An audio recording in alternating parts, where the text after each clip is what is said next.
Hello, and welcome to the first edition of Making It with Maxi, where we're figuratively and quite literally gonna make it. Today's topic, hip pads. So whether you've been looking to live out your Kadashian dreams, or finally want to ditch those 10-year-old dog beds you've been stuffing in your hose, we are going to carve up our very own fresh pair of lady lumps. So let's do it together right now. Here, I've laid out all the necessary pieces to make my hip pads. High density furniture foam that I'll be using to make the new pads out of. Clear rulers for accurate measurements. Permanent markers for tracing and marking on my foam. Scissors for trimming and sculpting my new pads. And last, the handy dandy electric carving knife. I also have an old hip pad, and as you can see from the tears and the jagged edges, it's time to replace her. So let's start with the foam. I suggest white or yellow high density furniture foam. I got mine on Amazon. I do not suggest the green foam you see at many craft stores. I find the color is very hard to hide underneath tights. This foam happens to be a 3-inch foam. I like a real full juicy hip. However, for most girls out there, I'd suggest 1.5 inch to 2-inch foam. But it all depends on the silhouette you want to create. This foam is about 18 inches wide and it's quite long, so you can actually make a couple pairs of pads out of it. First thing I'm going to do is take my old pad and lay it out onto the foam. Try and get it nice and centered. Permanent marker, and you're going to want to trace around the edge of the old hip pad. And you notice the edges are a little bit jagged and kind of chewed up looking. So I'm going to draw slightly larger than the pad is, about 1/4 inch around the edges.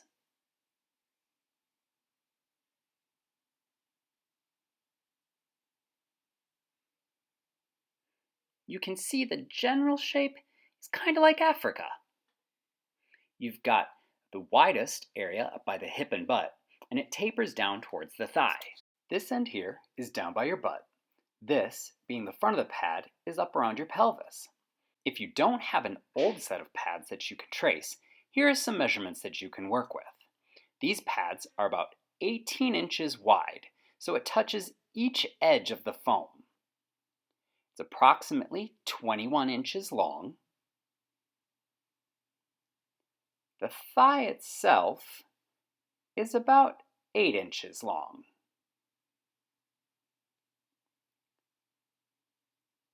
And at the top of the thigh, it's about 8 inches wide. Now moving over to the buttock, it's about 12 inches long in this area. And once you measure that, you'll just want to curve out those lines as you create that shape. And that should help you get a nice proportional pad if you're starting from scratch. Now I'm going to flip this pad over and trace out the other one.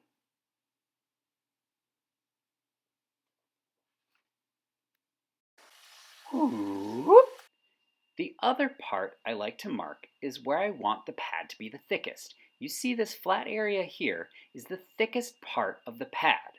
The rest has been trimmed down. So we are going to mark this area. I'll use my clear ruler. We have about 3 inches from the top of the pad. So I'll mark that here. From the front of the pad, we have about 4.5 inches.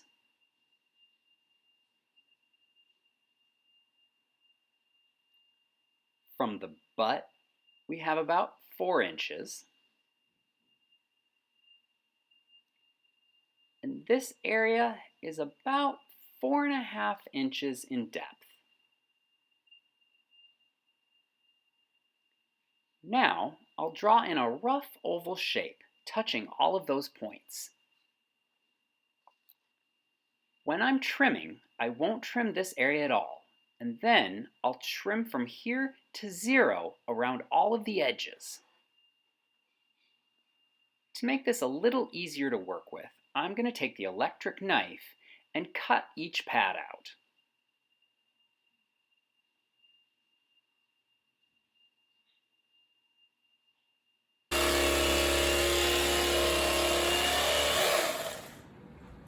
Alright, there we go.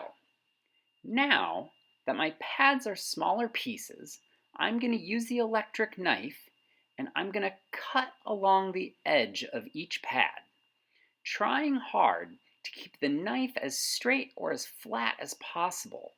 That way I don't have any crazy beveled edges. Here we go!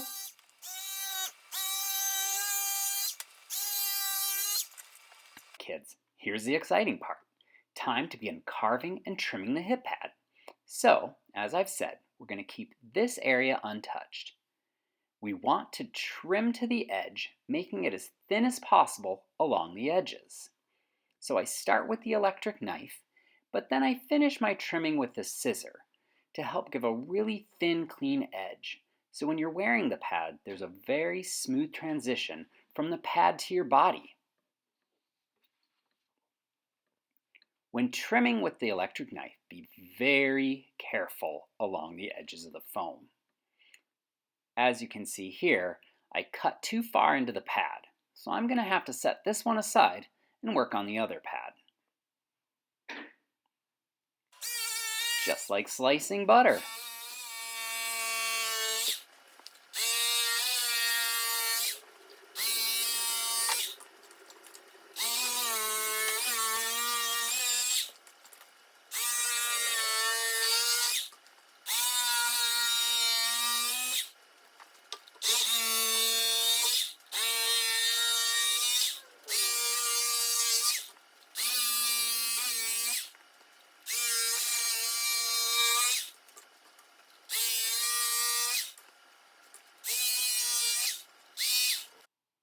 Okay, so now that I've carved away the larger chunks of foam, I'm going to take my scissor to do these edges nice and thin. You can see I left my edges about 1/4 to 1/2 inch thick, and I'm going to use the scissor to trim that away and make these really nice and thin.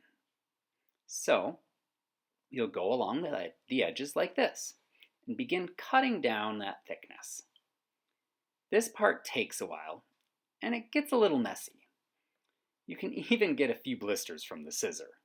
So go somewhere you can make a mess, take your time. It's tedious, but it's so worth it.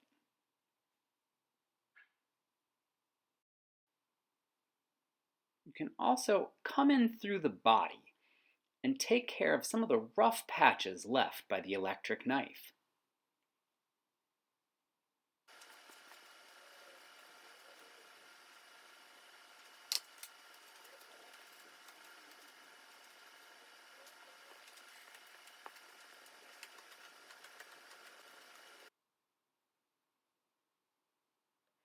If all these clingy pieces of foam are getting annoying, I'll take a spray bottle of water and give the cuttings in the pad just a little mist. This will help kill the static, helping the small pieces fall cleanly away.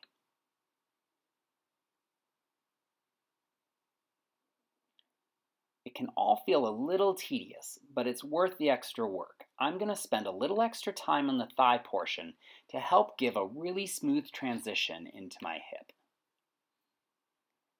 Okay, now I feel like I've got a pretty smooth transition point from the thickest part of the pad down to the very thin edges all the way around.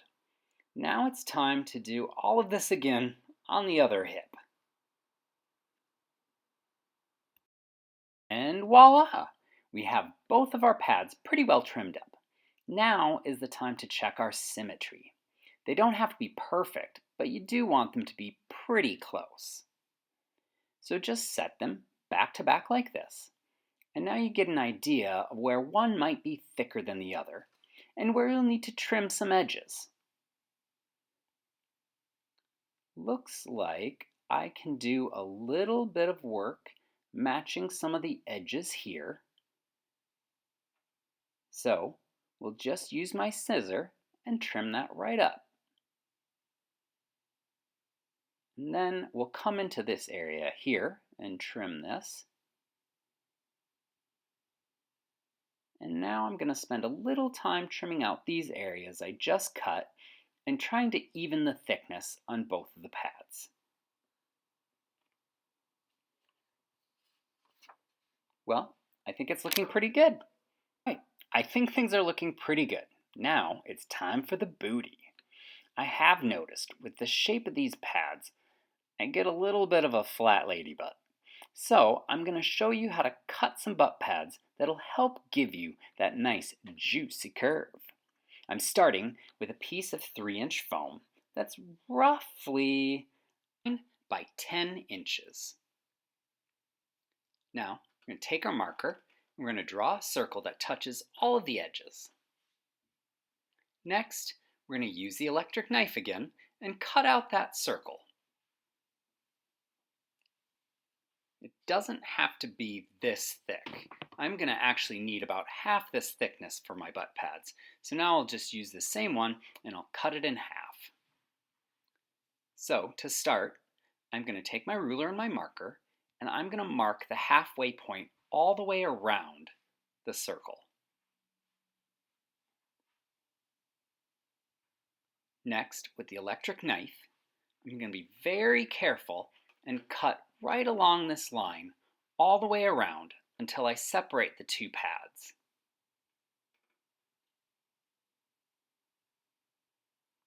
This way, I'll have two pads of equal thickness.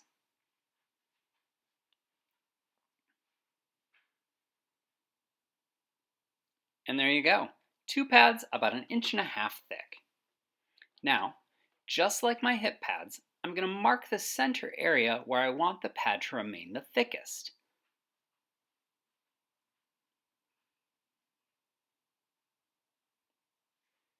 It doesn't have to be perfect, just as close as you can get them. Now, very much like we did on the hip pad, I'm going to begin trimming down to a fine edge all the way around.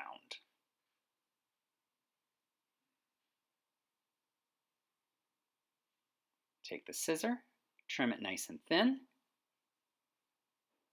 and there we go. We have one pad complete. Now I'll do the same thing on this pad. Now after I finish this pad, I'll show you what they look like on. Ooh, look at her. Not gonna lie, it does look kinda crazy. But once I get the remaining tights and fishnets on, it will help smooth these areas down really nice and close to my body and give me the curves that I've been dreaming of. So, here's a couple of tips for you as you're putting on pads. One, I always put the flat side of the pad out. Then you won't get those lumpy cottage cheese thighs. They'll stay nice and smooth. Two, my pads sit at my natural waist. Right here about my belly button. Not down lower on your hips or your boy waist, but up on your natural waist. Now, let's get the rest of the tights on. All right, here you see I've got 3 layers of dance tights and fishnets, and I think I could use probably one more layer of tights, but I'm really happy with the shape overall. You can see the nice smooth transition from the pad to the thigh and through the front of my body. There aren't any harsh ridges from the pads. Next, I'm going to put on a corset and a short and show you how the finished silhouette looks. Here it is, girls. Corset on, shorts are on. You can see a really nice smooth transition from my waist to the hip, from my hip down through the thigh. And I'm so excited. No more flat ass. These butt pads are perfect. Eat your heart out, Kim K.